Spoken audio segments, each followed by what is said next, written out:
inson sehr bilan sinalishi bu nimadan deysizmi? Tavba qildim. Hali ham o'sha sehr-pehrga ishonasizlarmi? Sehr degani bu energiya-ku, qora energiya. Men shaxsan ishonmayman sehrga. Ishonmayman. Men bu biya ishondim, sani kimdir sehrlab qo'ygan, o'sha kuni bir nima yeganding, o'sha kuni sani o'qitdi yoki o'sha bergan ovqatiga ozgina ko'limga olgandim deb bir nimalar o'ylab olasizlar-ku. Qizim молодец. Xuddi o'sha narsa bo'ladi. Men sehrga ishonmayman, o'shaning uchun hech kim sehr menga o'tmaydi. Sababi men ishonmayman. Sehr kimdir menga orqamdan astaragara chukkara mata bomba desa menga ta'sir qilmaydi, потому что men energetikam unga pashol deydi bo'ldi. Mana shunday qarash kerak sehrga. Zachем? Sehr yo'q deng. Mana atrofimda faqat yaxshi odamlar deng. Mana atrofimda faqat energichniy odamlar. Mani energiyam toza. Mani oldimga kelayotgan odamlar hammasi yaxshi odamlar. Mana shunday deb gapiring. Sehrga ishondingizmi? Bo'ldi. Sizni bu qo'shningiz ham sehrlab qo'yadi. Undan keyin endi o'zingizga kelsangiz, ikkinchi qo'shningiz sehrlab qo'yadi. Endi o'zingizga kelsangiz, yana bittasi sehrlab qo'yadi. Bo'la o'lguncha bu sehrdan chiqib, bu sehrga, bu sehrdan chiqib, bu sehrga mana shunday oxirida voy sehrlab o'shani o'ldirib olib odamlarda o'tiradi keyin. Sizga kerakmi shu? Boshqa ishonmayman men bunaqaga. Sehrga.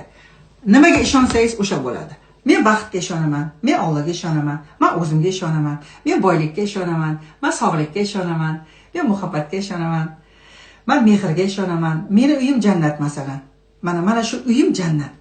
Va mana shu uyni men jannatga aylantira olaman. Потому что men bu uyga qaraganda jannat uyga qaragandek qarayman.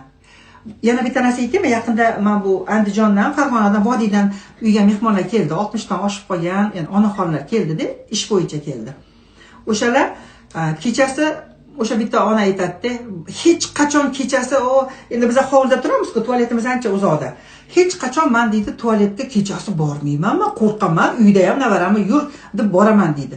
Ishonasizmi Oltin xonim, sizni uyingizda deydi kechasi deydi, endi o'sha choy berdik, 5 barmoq qildik, chanqadi, choy rosa ko'p ichdi-da, shuning uchun kechasi bilan tualetga yugurgan. 4 marta tualetga borib keldim. Bitta o'zim borib keldim deydi. Vobshe qo'rqmadim deydi. Hovliz bir nurga to'lib turibdi, ishonasizmi deydi. Kechasi tualetga borib 4 marta borib keldim deydi.